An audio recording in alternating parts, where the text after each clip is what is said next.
Hello ladies and gentlemen, Nick here and welcome to my review of Doctor Who Season 13, Story 3, Pyramids of Mars. Now, after the abysmal Planet of Evil, what do I think of Pyramids of Mars? Brilliant in pretty much every single way. This is a really greatly written story and it's a really well executed one. It's also a very fun story. There's only a few tiny little gripes I have with the story that I'll just get out of the way right now. First of all, there is one bit where Sarah Jane does get pushed, which, as you tell from last time, I get very annoyed at overuses of pushing, and I don't think this push was needed. It's in part 4, yeah, it's in part 4, Sarah Jane gets pushed by a possessed Marcus Scarman. I don't think they needed to do that, but it's only a few seconds, I can ignore it. And the other thing is that there is and this is something more for laughs. There's a hand on Sutek's chair, and then it goes down. It's someone from the productions team that you may notice again in part 4, and yeah, it's like they didn't retake that shot, that scene, just so that they wouldn't have someone's hand on the thing. Why was someone's hand on the thing anyway? I don't know. It's like with the last story where that guy who said shut up to Tom Baker and give him a shove in part 1 of that story, and it looked like he had been a little bit late to his line and actions. His cue was a little bit late. They didn't retake that or didn't use another take, so I'm wondering, was this the best take that they had? Could they not retake it? Did nobody notice in the editing? I don't know. This one is one of the TV mistakes, as we will know, and it's not just relegated to classic series, by the way. The new series has a couple of TV mistakes as well, such as the camera people being seen in Mickey's grandmother's glasses in Rise of the Cybermen. So these little TV mistakes are little Easter eggs you can try and find in these stories, I suppose. Besides that, pretty much perfect.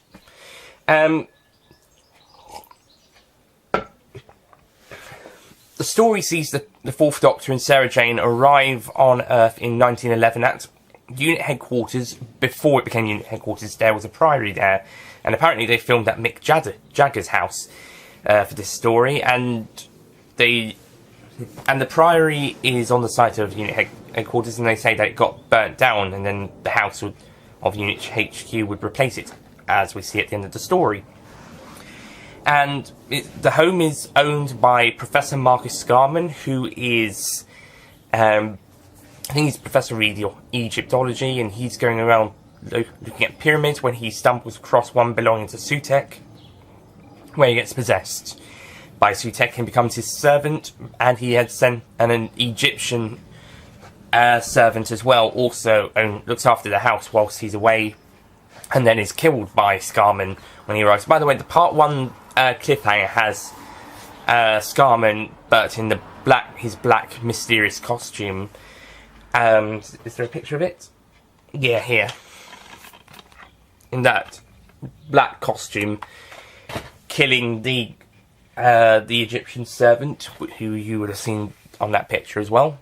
And that was the cliffhanger. But what I think it would have been an even better cliffhanger is if he killed the guy, and then it turned into Marcus. And that's what we get in the first few minutes of part 2. So I think I think part 1 is probably the longest episode. It's just over 25 minutes. But if it had that cliffhanger, that as the cliffhanger, that would have been really great. The cliffhangers themselves are actually really good, though. So that's great. The supporting characters are great. As I meant, Marcus Scarman's a great supporting villain to Sutek, and Sutek himself is a great villain. They do set him up, and I don't think they pay off too much of the character, but they pay off enough of him for believability. So it pretty much works in that respect. And Lawrence Scarman's also a very good supporting character. He has enough development to make me generally believe he cares about his brother, but also wants to help the Doctor and Sarah Jane stop Sutek, even at one point almost sabotaging the operation due to his emotional beliefs. But you can get on his side, and even Sarah Jane has a go at him not at Scarman, at the Doctor for him not caring about it. And as for the Doctor and Sarah Jane themselves, this is probably their best performances so far. I mean, I praised them in Genesis of the Daleks for their performances, and they've still been doing really great well, but this is probably their best performances so far, and it's they managed to play off each other really well. I mean, they did that last time round, but amongst the rest of the story, it was probably the highlight. This time round, it just gels really well. Their chemistry is just really great. And the characters are also really shown to be really great. The Doctor's starting to... He's got the bigger picture in mind, but he's forgetting about the little things, and which is where Sarah Jane comes in to remind him of which. And also, Sarah Jane gets to fire a rifle. Awesome. Yeah, she has a couple of great moments in this story. And she gets to wear a very nice dress that used to belong to Victoria. Nice continuity reference, by the way. Even though I don't think Victoria wore that exact dress. I don't think. At least not on screen, anyway. But, you know, doesn't matter. And yeah, that's about it for the characters. The execution is also really done really well. There's some really great camera work, some really great camera positionings and angles. And the visual effects actually look pretty decent for the most parts. And also, going back to Sutekh, it's actually very believable he's that powerful when he has the Doctor pinned up against the wall with his mental energy. And the stuff on the Pyramid of Mars itself is really fun and entertaining. It has some very good stuff with the Doctor not only being clever, but also being logically clever. I think the ending is slightly rushed, but considering it's a very enjoyable ending and it's a satisfying end to a really great story, to an amazing story, then I don't really have much of a problems. And it just works so well, and the mummies actually look very believable. And what's even better is that they managed to merge sci-fi elements with historical horror creatures from a horror film like The Mummy, in with a sci-fi element by making them service robots disguised as robot mummies, and just works really well. And Gabriel Wolf is just fantastic as Sutekh. I just love his voice. Yeah, he adds the extra level of malevolence to the character that we were being set up. That was being set up, and I think it helps pay off the amount we get. So it's just amazing. Everything's just amazing with this one. I think maybe it could have been a little bit more fast-paced, but it's also not dragging. It's actually pretty decently paced. It's got some really good stuff, and also got some really good lines and really good moments. So, on the whole, Pyramids of Mars is another story where everything just fitted into place, and it just works. It's just a really great story. Maybe it's also the fact that the last story I just could not stand, besides a few elements such as our main characters and the great acting. In that story, I forgot to mention, Sarah Jane even comments about how she and the Doctor don't like being pushed around a lot. They get tired about it, and she's going to mention it again in Hand of Fear. But the story doesn't seem to want to fix that. This time round, there's just one instance of that, but I can look past that because the rest of the story is so great. So despite some minor niggles, Pyramids of Mars is an absolutely brilliant story. It's generally a classic, up there with Genesis of the Daleks. Not one of my ultimate all-time Tom Baker favourites. Actually, maybe it is that, come to think about it. It might be now. Maybe. Yes, perhaps it is, after all. In that case, Pyramids of Mars, and I was going to give this the score anyway. I mean, before rewatching it was going to get a 9, but after rewatching, then, yeah, I'm going to give it a 10 out of 10.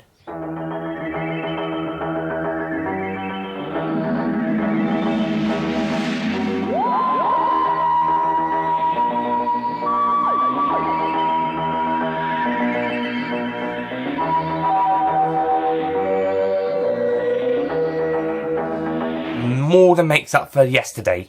Thank goodness. And that's yesterday in both times of recording and in terms of video coming out. Hopefully, fingers crossed. But yes, Pyramids of Mars, absolutely brilliant. Apart from a few personal issues and some some issues actually with the execution. Again, couldn't you have taken another shot of that with where Sutekh gets up so you don't see the hand again? Couldn't you have done a retake? I don't know, but besides some minor issues, both personal and with the actual story or execution, it's still handled really well and has some really great moments. Surprisingly, this story is rated U, and yet it's actually quite scary and a little graphic in some scenes. Not terribly graphic, but, I mean, it's not as graphic as Attack of the Cybermen, which also somehow gets a U. But graphic enough, I would have probably thought it had been enough to get a PG. And yet you got some stories from the new series that are rated 12, which I think could have been okay at PG, especially from Series 11, and some from other Peter Capaldi episodes. Strange. I don't know. I'm a fan of the British Board of Film Classifications, but even I get confused sometimes of their decisions. Oh well, I mean, it's not terribly graphic. It's only a little bit graphic, but like I said, not as much as Attack of the Cybermen. But, and in that one's case, the graphicness actually worked in the favour of that story, and it does here as well, actually. Yeah, the graphic violence and horror works for Pyramids of Mars, and also Attack of the Cybermen, but we're talking about Pyramids of Mars, so yeah, it actually worked in the context of the story. Speaking, that being said, there was this poacher character who was pretty much just there to fill up some time. Yeah, you get those characters in a couple of stories. You got a few characters that just pop up, have a look around, witness some events, and get killed within an episode or two. Yeah, you've got that. This is another trend of the classic series. It's nothing new, so yeah, I can look past that. It's actually a pretty decent death scene. Not decent. It's a great death scene. So yeah, again, I'll look past it. It's better than that tramp finding this Axon spaceship in Claws of Axos. Good God, every time you cut back to that character, I was just going, ugh. Whilst here, yeah, whatever. I couldn't let this review go, finish up without talking about two extra things. First of all, this story is also a bonus feature on the Sarah Jane Adventures Series 4 DVD and Blu-ray. So if you've got that, then that's on a nice little extra. It's as a tribute to Elizabeth Slane, who passed away earlier in 2011 when that release came out. And yeah, it's also the first classic story to be released on Blu-ray because of that, though Spearhead from Space would be the first one to get a proper Blu-ray release. And whilst Pyramids of Mars has not yet received a special edition DVD or a Blu-ray release, although I expect it will on the Season 13, yeah, it probably will be released on Season 13's Blu-ray when it comes out, but it's not doing its individual one, at least not anytime soon as far as I'm aware.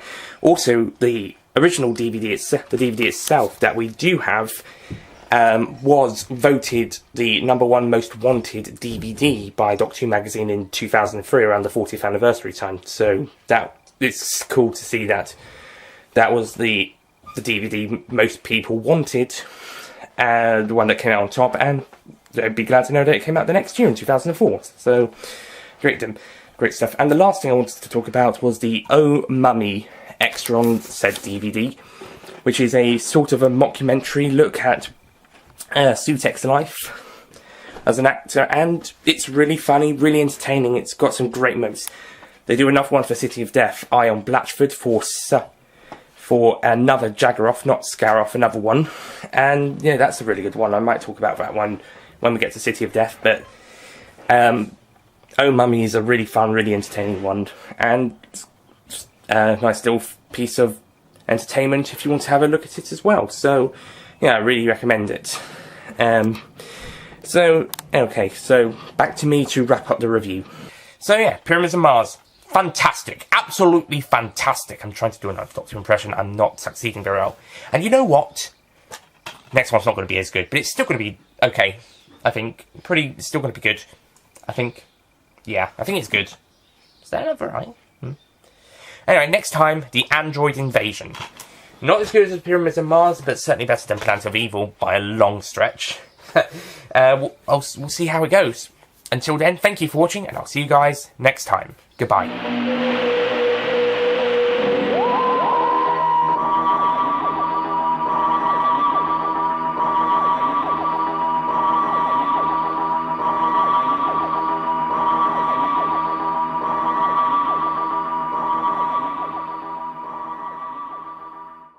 Don't forget to click below to subscribe to the official Nicholas Payne Retro YouTube channel.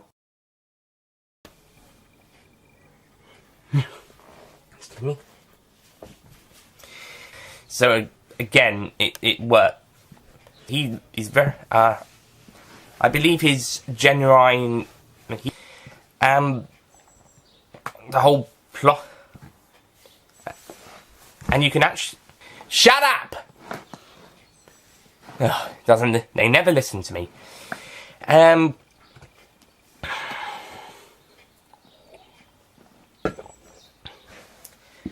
In the end, but considering it's a really enjoyable ending and it has a very, but you know what, maybe it does need, but maybe a little bit of but fantastic, absolute. Hi guys, Nick here.